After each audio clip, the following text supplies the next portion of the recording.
And welcome back to the Advent series. This is the third Sunday of Advent, December 11th. The will of God is a fluid and malleable thing. Well, the divine will overall is like that. Open to interpretation and manipulation depending on the person who hears it. The oracle at Delphi was infamous for getting high on vapors emanating from the earth and rambling about what appears to be nonsense, and then said ramblings were interpreted by a priest and passed on to the person seeking counsel, who then made a decision based on the interpretation they or others applied. In hindsight of certain events, we would say, well, that was very prophetic. But it was more of a self-fulfilling prophecy that came about because man, not the gods, drove the events by hammering their interpretation home.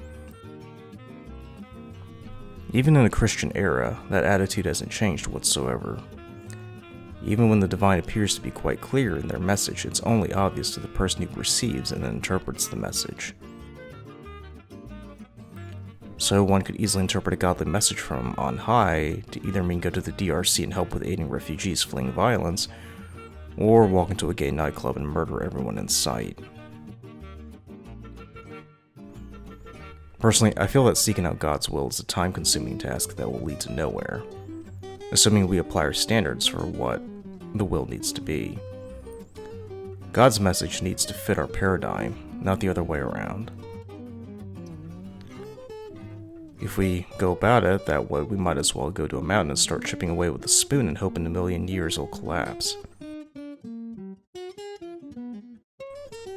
But I do feel that trying to discern His will gets us nowhere. We're actively seeking something that either doesn't exist or simply doesn't want to be found. And it seems that, based on what we've seen and read, God's will would have us entirely rely on Him.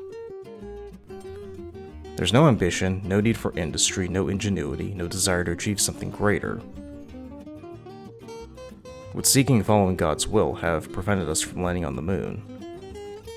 If we all chose to rely on God entirely for our sustenance, then we might as well carry on living in a rural society, everyone dirt poor and materially insufficient. Oh, of course we'd be happy, because we have God and we rely on Him. The earth would be green and we would be a happy community. Sounds like hippie fantasy, really. That's fine if you have no ambition. You come into the world taught to love and fear God and rely on Him for everything, and that's it. Are you then an idle twat with no desire to labor? Even Paul says you need to work to eat. And Jesus spent 3 years wandering about the country relying on the charity of others. It's very much like the Buddhist monks who are beholden to the mercy of the community for their needs. And what about the people who constantly gab on about how they wish to be with God, they want to see Him, they want to know Him? Have they come to detest this life so much that that's all they long for? Is this their ambition in life?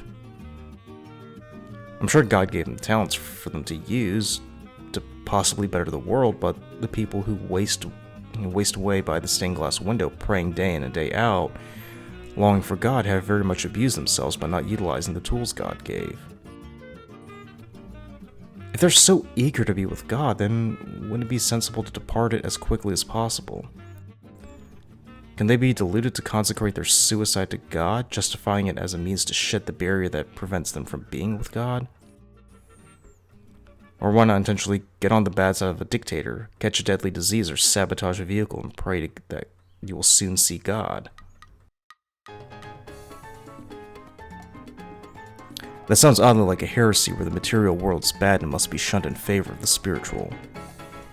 If they have, in their deluded state, come to the conclusion that the will of God is to be with them, then it stands to reason, if we explore our possibilities, even the abhorrent ones, that they would do whatever they can to be with Him.